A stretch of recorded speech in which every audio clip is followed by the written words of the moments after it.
irraa kutatee bishaan raafuu gabbisa bishaan raafuu gabbisa bishaan raafuu gabbisa. Bakki dhaloota kootii godina Wallagga Bahaa magaalaa Naqamtee bakka addaa gabaa Jimaataa jedhamtu tokkotti maarreegaanis akkuma nama kamuu ulaagaa daa'imti baadiyyaa keessa dabartu keessa darbuun maatiin koo gaafa umuriin koo barnootaaf ga'u mana barnootaa achuma naannoo kiyya jirutti barumsa na eegalchiisanii anis egaa nama waanan ta'eef dhiironni hedduun gaaffii jaalalaa dhiyeessaniyyuu nama hundarraa fudhachuun akkuma hin danda'amne san nam tokkoof tola jechuun kun oollee haa ta'uyyuu malee jaalala kiyya haalaan dhandhamee osoo hin jiraatinan gara biyyaan baa deemuu yaade haalli gara biyyaan baa deemuu kootii akkas ture. Akka carraa ta'ee gaafan kutaa 8 baradhu hiriyoonni koo waliin guddannee fi akkasumas tajaajila mana amantaa garii tokko keessa waliin tajaajillu Finfinnee deemanii paaspoortii erga baafatanii booda akka biyyaan baatti maluu barbaadan naaf himani. Anis maatii koo dhaabbiif teessuma ergan dhorketii akka abbaan koo naaf eeyyamu taasise. Abbaan koos tole naaf jedhee anis barnoota koo addaan kutee gara biyyaan baa deemuudhaaf gara magaalaa Finfinnee dhufee paaspoortii obboleessa abbaa kootii waliin baafadhee gara Naqamteetti deebi'e. Yeroo murtaa'een booda piroosesiin ani eegale kunis naa milkaa'ee gara biyyaan baatti imala koo taasise. Akkuma gara biyyaan baatti imala koo taasiseen kontiraata koo gaafan fixadhee gara biyyaan galuu yaade anis egaa biyya dhufee ergan jedheetii duraan jaalalleen jaaladhee jiru waan jiruuf isa waliin jaalala yeroo dheeraadhaaf wal araannetti turre buufata xiyyaara booleerraa hanga lafa dhaloota keenyaatti akkasumas yeroo dheeraadhaaf illee bakka dhaloota keenyaatti jaalala keenya waliin dhandhamachaa turre. Sana boodas borii keenyaaf maaltu akka ta'uu fi maal akka gochuu qabnu tilmaamne boruu keenya jabeessuuf jechagaa sirni qubeellaa yookiin inni jaarsa argatee maatii koo beeksisuun dirqama waan ta'eef isaanis jaarsa argadhuutii maatii koo beeksisiin jedheen innis tole jedheet jaarsa argatee maatii koo beekse.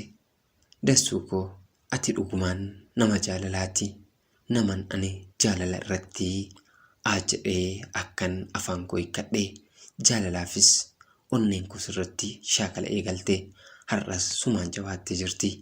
Ati dhadhaabbata koo galma koo boruu deemsa koo lafa dheeraa hiriyyaa koo gaafa rakkinaati. Egaa yeroo qubeellaa keenyaa sana namoonni hedduun waan nu jaalatan fakkaatanii hedduun isaanii ijasitti deemessaa turani.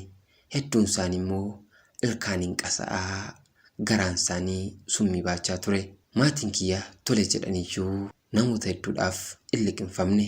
Mudoon ati qabdu garuu ana biratti mul'atu. Mudoon ati qabdu isaan biratti kan mul'ate hiyyeessa ta'uu keeti. Garuu addunyaan nuti ittiin wal madaalu kun addunyaa akkamiiti laata? Hiyyeessa jechuun isiniif maali?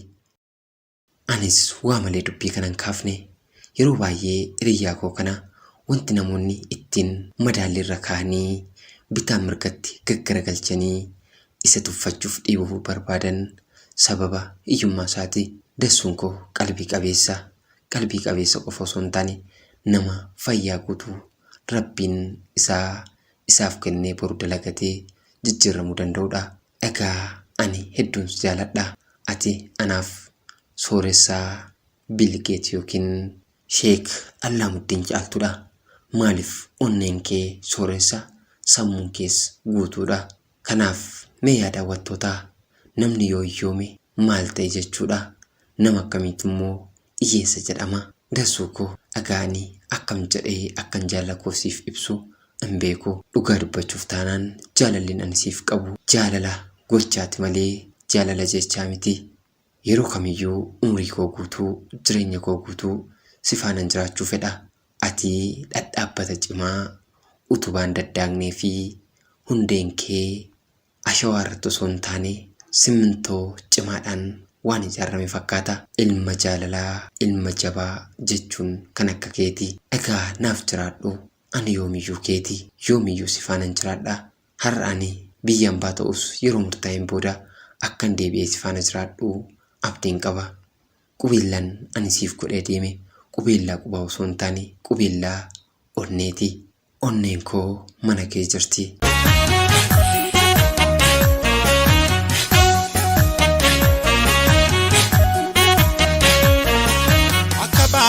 saafoo bukkee ganna nyaatu akka jaalalaafoo bukkeetti wal baatu akka baala saafoo bukkee ganna nyaatu akka jaalalaafoo bukkeetti wal baatu.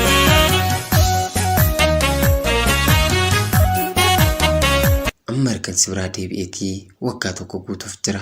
Kanaaf yaada suukoo hangasittuu sagalee kee damma sanaan yaada kee bareedaa sanaan na jajjabeessaa jiruu keenya borii nu qindeessaa akka haga yeroon kontiraata koo xumuramutti na waliin turtuu abdiin qaba.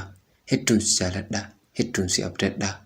Gufuuf gufaanni sinnayin naa jiraadhu. Hiriyyaa kee kan baay'ee si jaalattuu fi qubeellaa onnee keessaa kan yeroo kamiyyuu immoo fufnee kan taatee si malee keeti. Hiriyyaa koo Oromiyaatti argamu Dassuu yookiin immoo Daaxuqaa ejjitiif nagaatti. Tole obboleettii keenya seenaa kee waan nu qooddeef guddaa galatoomi.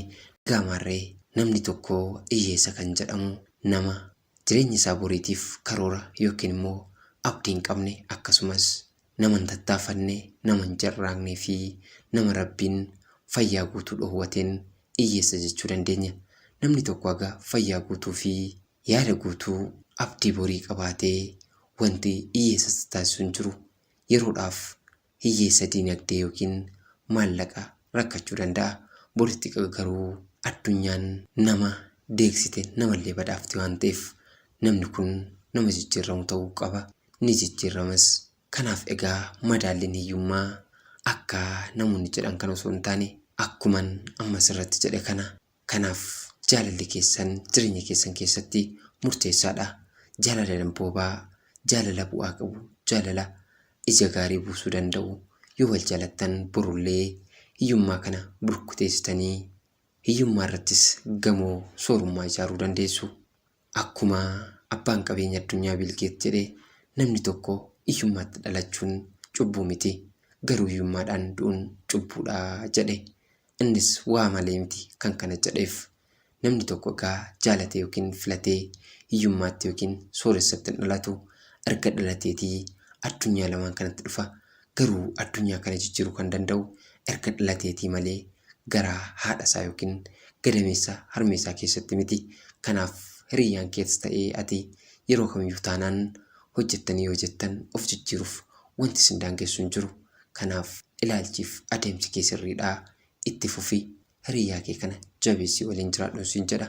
Yaada keessan nu qooduu yoo barbaaddan karaa lakkoofsa bilbilaa waatsaappii, telegiraamii, immoo fi akkasumas fuula feesbuuka na arguu dandeessu.